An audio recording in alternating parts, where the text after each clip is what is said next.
Students, मैं आपका दोस्त और होस्ट संतोष एक बार फिर आपके सामने हाजिर हूँ। लास्ट क्लासेस में हम लोगों ने जो हमारा चैप्टर चल रहा था उसका नाम था नेशनलिज्म इन इंडिया, यानी भारत में राष्ट्रवाद। तो भारत में राष्ट्रवाद में हम लोगों ने इंडियन नेशनल कांग्रेस के एस्टेब्लिशमेंट से कंटिन्यू करते हुए हम लोग चंपारण, अहमदाबाद, खेड़ा, खिलाफत, रॉलेट, इसी कड़ी को आगे बढ़ाते हुए अब हम लोग महात्मा गांधी के फाइनल मैच की तरफ पहुंच चुके हैं। जैसा कि मैंने कहा था कि नॉन कोऑपरेशन मूवमेंट, जिसे असहयोग आंदोलन कहा जाता है, यह महात्मा गांधी का भारत में फाइनल मैच था। अगर ये सक्सेस हो जाता तो मुझे ऐसा लगता है, और गांधी जी ने भी कहा था इसी आंदोलन के दौरान, इसी मूवमेंट के दौरान गांधी जी ने हमें यह भरोसा दिलाया था कि 1 वर्ष के भीतर भारत में स्वराज की स्थापना होगी। वो गांधी जी का जो स्टेटमेंट था वो इसी आंदोलन के संदर्भ में दिया गया था। आइए अगला जो हमारा पॉइंट है वो है वाई नॉन कोऑपरेशन। आखिर महात्मा गांधी ने अपने इस आंदोलन के लिए नॉन कोऑपरेशन वर्ड का ही यूज क्यों किया? क्यों उन्होंने और किसी आइडियोलॉजी को एक्सेप्ट नहीं किया अपने इस पहले मूवमेंट के लिए? तो पहले भी हम लोगों ने पढ़ा है कि महात्मा गांधी का सत्याग्रह, जिसमें सत्य और अहिंसा, ये उस सत्याग्रह के बेस है। इसी बेस को आगे बढ़ाते हुए हम नॉन कोऑपरेशन मूवमेंट की जो आइडियोलॉजी है, उस आइडियोलॉजी की शुरुआत कहां से हुई, इसको हम जानने का प्रयास करेंगे। देखिए, महात्मा गांधी ने एक बुक लिखी है जिसकी चर्चा मैंने आपके लास्ट 1-2 वीडियो पीछे उसमें की है। उस पुस्तक का नाम है हिंद स्वराज।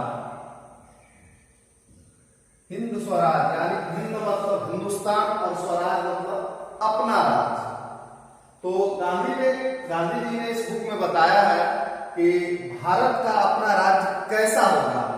वो स्वप्न उन्होंने भारत के लोगों को, भारत की जनता को दिखलाया है कि हमारा स्वराज कैसा होगा, उसमें कौन कौन सी बातें होंगी। इसी पुस्तक में गांधी जी ने, इसी पुस्तक को आधार मानकर गांधी जी ने भारत में नॉन कोऑपरेशन मूवमेंट की शुरुआत की। एक थ्योरी है जिसकी चर्चा आपकी बुक में नहीं की गई है, लेकिन मैं उसे बताना चाहूंगा। Down filtration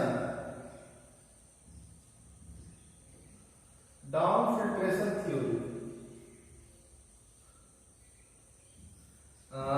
down filtration theory अंग्रेजों के द्वारा लाई गई भारतीय समाज को ब्रिटिश बनाने की एक योजना थी। आप लोगों ने, मुझे यह पता नहीं है, लेकिन शायद चूंकि आप सीबीएसई बोर्ड के स्टूडेंट्स हैं, आप लोगों को लॉर्ड मैकाले का नाम याद होना चाहिए, क्योंकि लॉर्ड मैकाले वो व्यक्ति है जिसने भारत में अंग्रेजी शिक्षा की नींव रखी। भारत में अगर कहा जाए कि भारत में अंग्रेजी भाषा के रूप में शिक्षा का प्रचार प्रसार करने में किस व्यक्ति का सबसे ज्यादा योगदान है, तो वो है लॉर्ड मैकाले। लेकिन भारत के भी कुछ ऐसे सोशल रिफॉर्मर्स हुए हैं, उन्होंने कहा था कि भाषा को सीखना कोई बुरी बात नहीं है, लेकिन उस भाषा में अपने आप को जकड़ लेना, अपने सिविलाइजेशन, अपने कल्चर को भूल जाना, ये बुरी बात है। जैसे राजा राम मोहन राय ने भारत में अंग्रेजी शिक्षा की ओर भारतीयों को प्रेरित करने के लिए काफी प्रयास किया। उसी टाइम पीरियड में राजा राम मोहन राय तो 18th सेंचुरी के हैं, 19th सेंचुरी के हैं।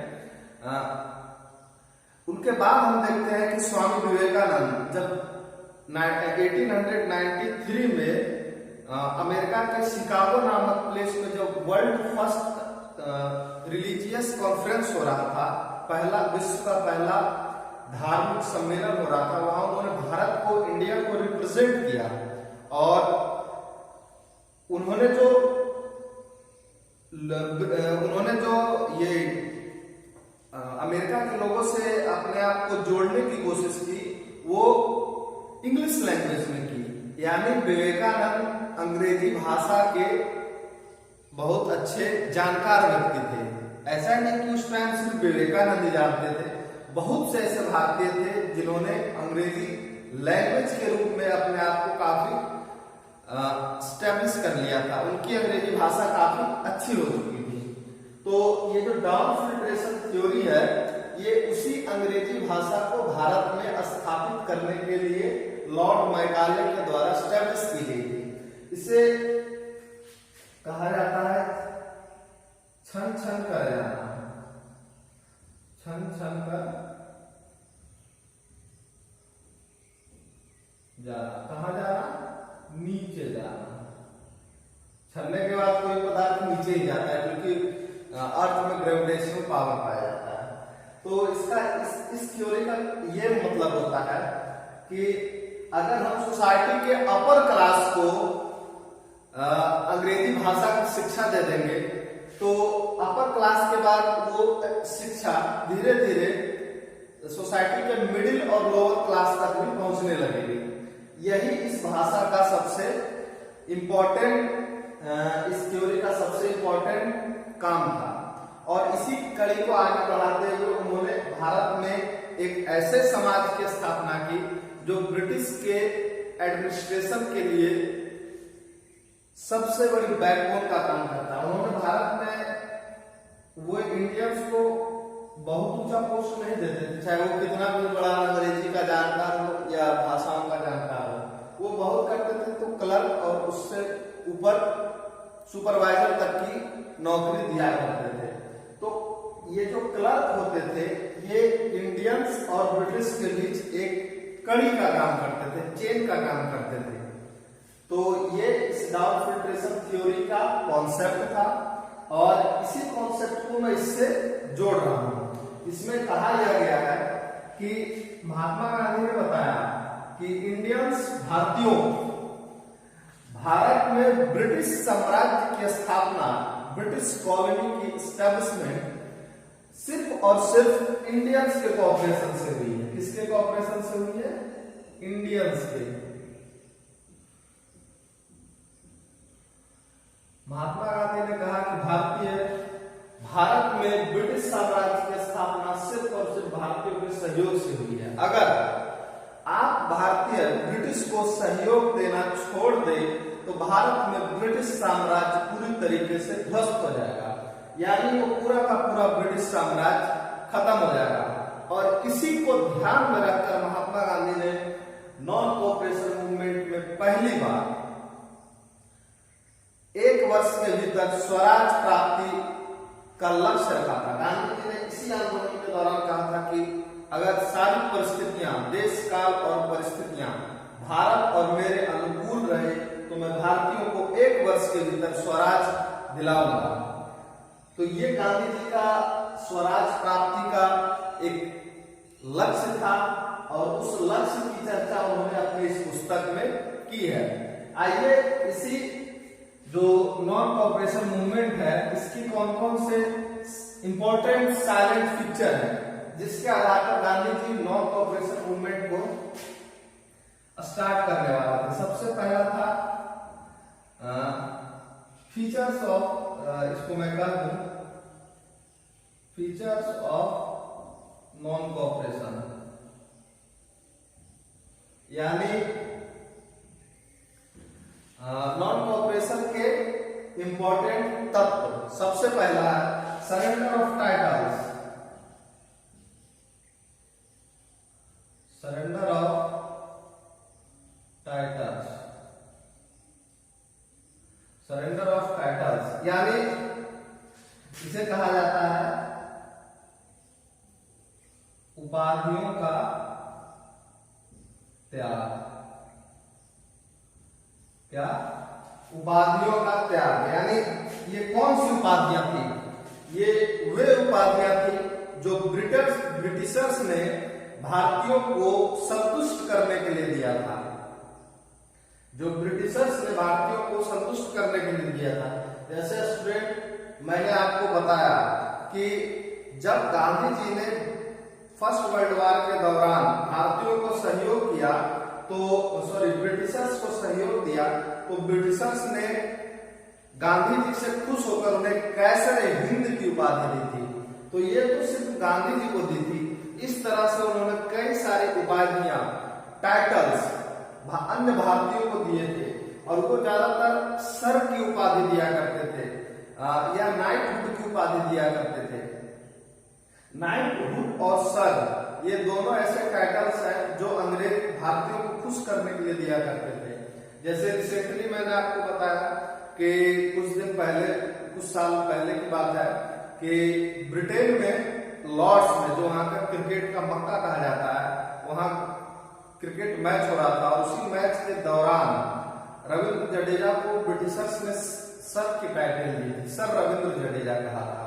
तो ये जो सर की जो टाइटल्स है ये ब्रिटिशर्स के द्वारा इंडियंस को दी जाती थी। दूसरा चीज है इसी salient features of non cooperation का जो दूसरा पॉइंट है उसका नाम है बायकॉट। बायकॉट यानी बहिष्कार।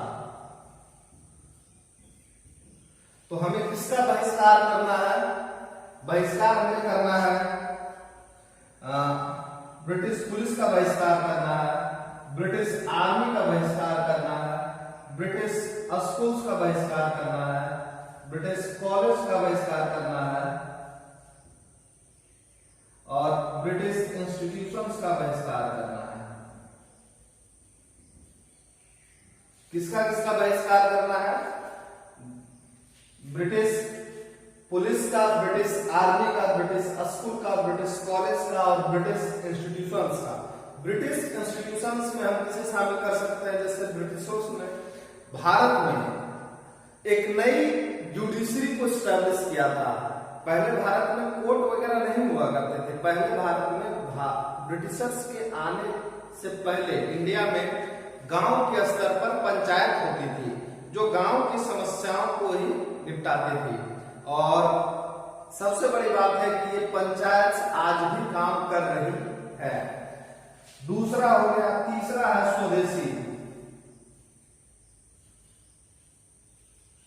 स्वदेशी इसी स्वदेशी के अंतर्गत हम लोग विदेशी वस्तुएं जो है, फॉरेन प्रोडक्ट्स, फॉरेन गुड्स, उनका बहिष्कार करेंगे। इसी स्वदेशी को ध्यान में रखकर भारत में प्रेजेंट टाइम में एक महात्मा है, एक योग गुरु है जिनका नाम है बाबा रामदेव।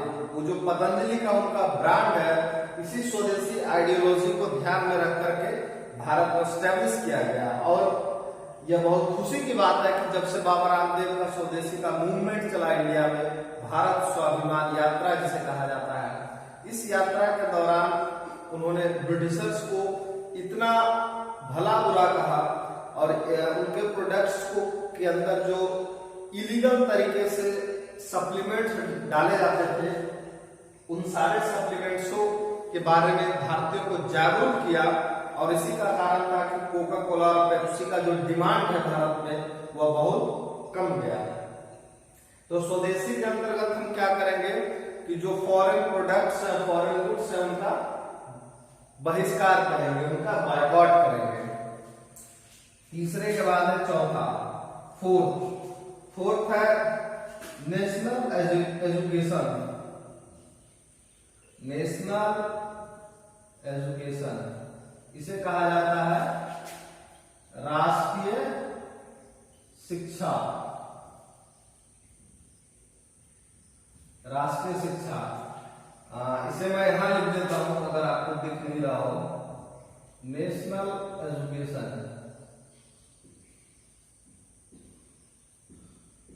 नेशनल एजुकेशन, राष्ट्रीय शिक्षा। इसी नेशनल एजुकेशन के तहत हम British institution, British college, British school का बहिष्कार करेंगे और भारत में राष्ट्रीय शिक्षा को बढ़ावा देने के लिए काम करेंगे। जैसे हम भारतीयों के द्वारा स्कूल और कॉलेज खोले जाएंगे, भारतीयों के द्वारा यूनिवर्सिटियां खोली जाएंगी। हालांकि जिस टाइम ये मूवमेंट रन करने के लिए प्रिपेयर हो रहा था, तैयार हो रहा था, इसी टाइम पीरियड में मैंने आपको लास्ट लेक्चर में बताया था कि 1916 में बीएचयू एस्टेब्लिश हो चुका था। और बीएचयू का एस्टेब्लिशमेंट किसी फॉरेनर ने नहीं किया था, किसी ब्रिटिशर्स ने नहीं किया था। बीएचयू भारत के एक फ्रीडम फाइटर मदन मोहन मालवीय जी के द्वारा स्थापित किया गया था। यानी भारत में राष्ट्रीय शिक्षा को बढ़ावा दिया जा रहा है। और राष्ट्रीय शिक्षा में एक बात का ध्यान रखना पड़ेगा आपको कि हम अपने कल्चर और सिविलाइजेशन को संरक्षित करने का काम करेंगे, प्रिजर्व करने का काम करेंगे, उनको प्रोटेक्ट करने का काम करेंगे, उनको बचाने का काम करेंगे। लेकिन साथ ही साथ हम ब्रिटिश साइंस एंड टेक्नोलॉजी का भी यूज अपने एजुकेशन में करेंगे। और भारत के कई सारे रिफॉर्मर्स ने कहा भी है कि अगर भारतीय सभ्यता और संस्कृति को और अधिक परिष्कृत करना है और अधिक अच्छा करना है जो हमारी आने वाली पीढ़ियां हैं, तो हम अपनी सभ्यता और संस्कृति के साथ अगर ब्रिटिश साइंस और टेक्नोलॉजी या यूरोपियन साइंस एंड टेक्नोलॉजी या वेस्टर्न साइंस एंड टेक्नोलॉजी को ऐड कर दे तो हमारी शिक्षा बहुत ही अच्छी और धारदार हो सकती है, जिसका उपयोग दुनिया के कई राष्ट्रों के द्वारा किया जा सकता है। तो ये है 4th नेशनल एजुकेशन। और जो हमारा 5th पॉइंट है वह है, इसको मैं यहां लिख देता हूं, और जो हमारा 5th पॉइंट है वह है स्वराज।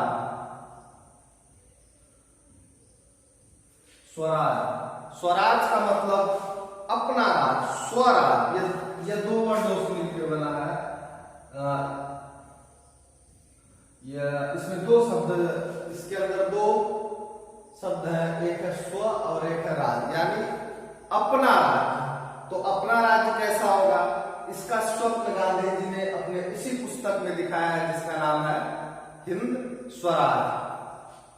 तो स्टूडेंट्स, यहां पर मैंने आपको यह बताया, आपके नेशनलिज्म इन इंडिया में एक पॉइंट था आपके चैप्टर नंबर 2 में कि why non cooperation, Gandhi ji ने नॉन कोऑपरेशन को ही हथियार क्यों बनाया।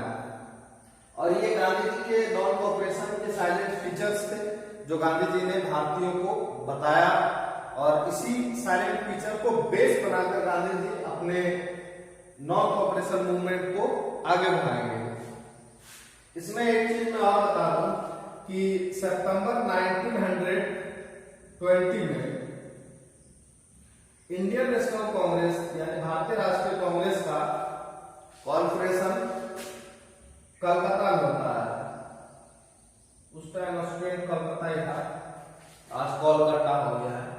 तो सितंबर 1920 में इंडियन नेशनल कांग्रेस का कॉन्फ्रेंस कोलकाता में होता है, और गांधी जी ने इसी कॉन्फ्रेंस में नॉन कोऑपरेशन का जो प्रस्ताव है, प्रपोजल है, रखा, और वहां उनके इस प्रस्ताव पर लोगों ने अपनी सहमति भी व्यक्त की। जो इंडियन नेशनल कांग्रेस है, उस इंडियन नेशनल कांग्रेस का कॉन्फ्रेंस हर साल 28 दिसंबर से लेकर के 28 दिसंबर से लेकर के 31 दिसंबर तक भारत के अलग अलग सिटीज में इसका कॉन्फ्रेंस होता था। और 1920 में इसी 28 और 31 दिसंबर के बीच इसका कॉन्फ्रेंस हुआ नागपुर में, जो कि महाराष्ट्र में है।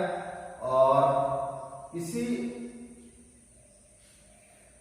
1920 के नागपुर कॉन्फ्रेंस में महात्मा गांधी के नॉन कोऑपरेशन के प्रस्ताव को पहले तो कुछ लोगों ने उसका प्रोटेस्ट किया, विरोध किया, लेकिन बाद में